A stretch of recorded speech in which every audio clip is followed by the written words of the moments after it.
So I'm going to be upfront with you right away on this one. You're probably not going to attain this full build until probably about halfway through the game. This requires you to go to Mountaintop of the Giants and do an NPC invasion in order to get one of the talismans. So you have to do a lot of these certain things in order to make sure you get everything appropriately, because you can miss out on a couple of these items. But let's get into it, and we'll start with the sword. We got the Blasphemous Blade. This blade is really special. It has the ability to pretty much suck the life out of anything and give it back to you. If you get a kill with this sword, you're going to get a huge chunk of life back, and if you use the skill on top of that, you'll get even more life back.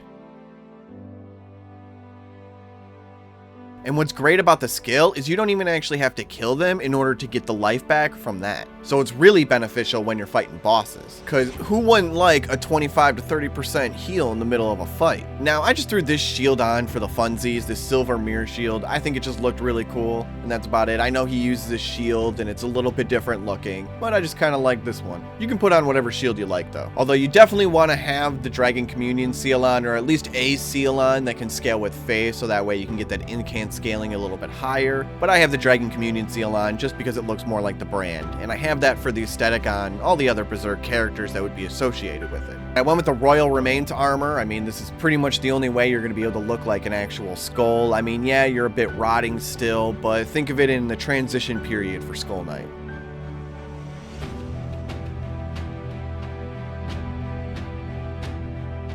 Plus, the armor has an innate ability. When you're under 15% life, it's going to heal you a little bit until you're about 15% life again. It's not a great heal, and I wouldn't rely on it. Now, for the talismans, I went with the Fire Scorpion charm. You're using a bunch of fire abilities, the Taker's Flame and all that, so we're just boosting that damage a bit. It's pretty beneficial. Chunks away a good amount of life on these bosses. For when you're fighting bosses, you want to go with that Old Lord's Talisman, extend the spell effect duration, your Golden Vow, your Flame Grant Me Strength, Blessing of the Air Tree, which, allows you to heal. Since you don't want to keep applying it through the middle of a fight, you might as well just extend that duration a little bit more. Kind of helps you out. And if you're exploring, you could go with the Taker's Cameo instead, switch out that Old Lord's Talisman. This just allows you to heal more while you're exploring, pretty much never die with this full setup. Now, you definitely want that Shard of Alexander on, considering you're basically just going to be using the Taker's Flame. It's really powerful. It knocks a bunch of bosses just on their butt. So you just got to boost up that damage more and more. And when it's hitting for, 14, 1500, plus it's healing you for a huge amount, really good. Now, I went with the Carrion Filigree Crest. You could also just pump up your FP, but really you only get about 5 actual skills before you have to refill back up again. Now, if you're above 150, I would just keep pumping up that Mind and Vigor. That way you got a bunch more health and a bunch more mind, and your survivability will go up tenfold. Now, you got that Golden Vow, and it increases your attack and your defense, so it's always just good to have that extra defense. You're going to take less damage. You can power through a bunch of these attacks and heal through them. So having this on and actually last with the Old Lord's Talisman is just really good.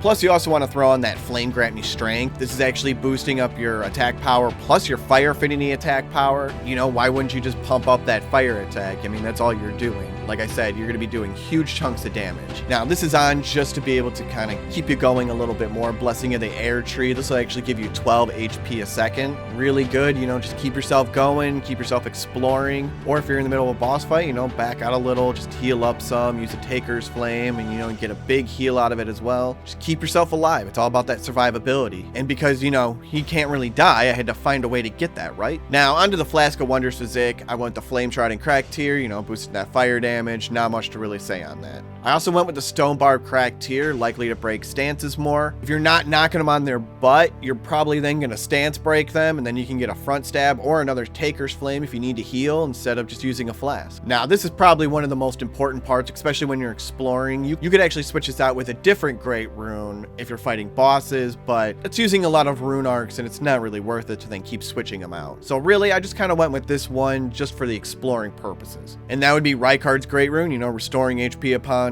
defeating enemies. With this equipped and you're using the Taker's Flame, you can heal pretty much about 55% of your life in one go, especially if you kill the enemy. And most minor enemies are going to die pretty easily. So you're going to get a lot of healing.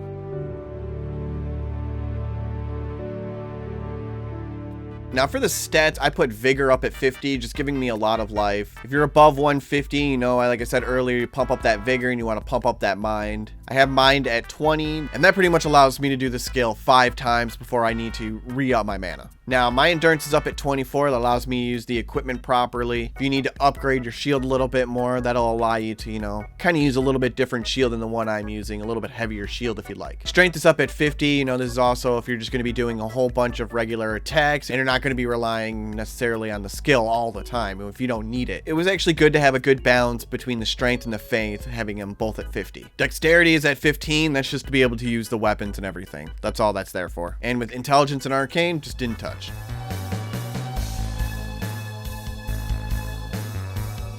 Now, how to use this actual build, you can probably guess from the way it's kind of going that you're going to be relying on that skill a bunch during boss fights and, you know, just kind of killing a bunch of enemies. It goes out pretty far and it can annihilate a whole bunch and it'll keep you alive and you just keep going and going. You don't need to actually worry that much. The game actually becomes pretty easy. I'm sure probably by the end boss fights they're going to be a bit harder, and yes, I will show you that I fought Malenia on it, and I did have a real tough time. She's really squirrely with this build. It is not great fighting her against it with it. So I threw on a Mimic tier, and then it became a million times easier, because then you're able to use your skill without any real fight. But for the most part, you can pretty much just rely on yourself. And unfortunately, attacking on a horse just isn't that great, so if you really want, you could throw on that horse talisman, you know, boost that attack power while you're riding a horse, but pretty much you're going to get off, and you're just going to use your skills, you're just going to use your regular attacks. Maybe in a future game it'll become more viable and have better mounted combat. And with that, I hope you liked the Skull Knight build. I enjoyed it. It was actually really easy and simple. And let me know in the comments below what other characters I should do, and I'll do my best to make them viable.